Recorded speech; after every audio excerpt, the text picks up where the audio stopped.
Welcome back. Gaining Ground is an organization that provides Tulsa area students extra educational resources like books and other reading programs. This summer, though, they're also getting their students involved in art. And here to talk more about the program is Executive Director Lisa Schatz. And Lisa, it's so good to see you again this year. Good to see you too. And it sounds like everything is going pretty well so far. People who might not know, the organization helps thousands of students. 4,200, I believe, is what you had said during the break. So what is the push now to kind of get them toward the art world?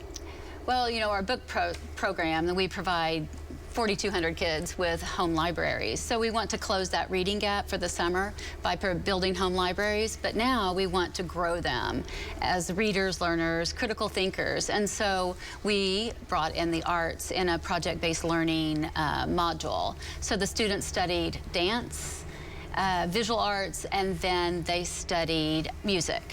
And so each week we sent an artist into their schools, and then they had an experience outside of school. They went to AHA, Woody Guthrie, outdoor classroom, and so we just had this rich experience for them. The perfect city for that too, all of it pretty much in the downtown area. How are students responding to the art program? Because it's wrapping up this month with June. I would think that they're having a lot of fun with it. They are learning so much, especially, you know, when you go to places that you've never been. Many of the students had never been to AHA, and that experience was just life-changing for many. And Woody Guthrie, they learned so much about the history and, you know, songwriting and all of that. So the feedback has been amazing. And then I understand there is an art showcase planned for later this week at the Guthrie Green just across the street from us here in downtown Tulsa.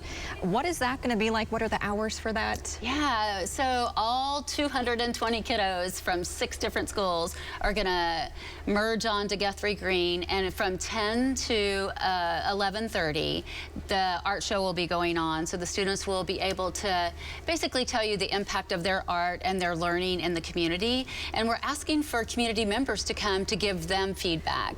At every station, there'll be a QR code that you can send the students a note and tell them about the impact of their art on each of the visitors.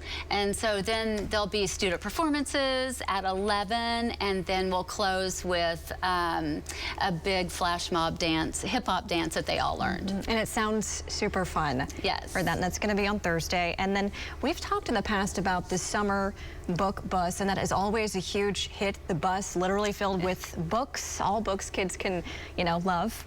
How is that going so far this year? And then how can students get involved in that? It's going so well.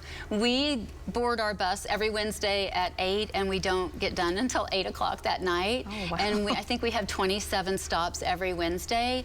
And so they're on our Facebook, and they're on our family book club page. And so if anybody can come to our book bus stops. But we see about, I don't know, 800 kids a week, and we give out maybe, you know, 12 to 1,500 books every single week.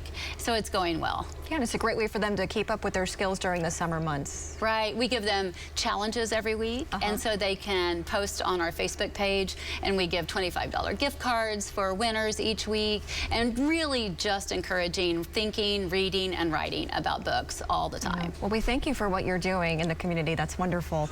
Lisa, thanks again for joining us this afternoon. Appreciate your time. Thank you. Brian Station, we'll send it back to you guys.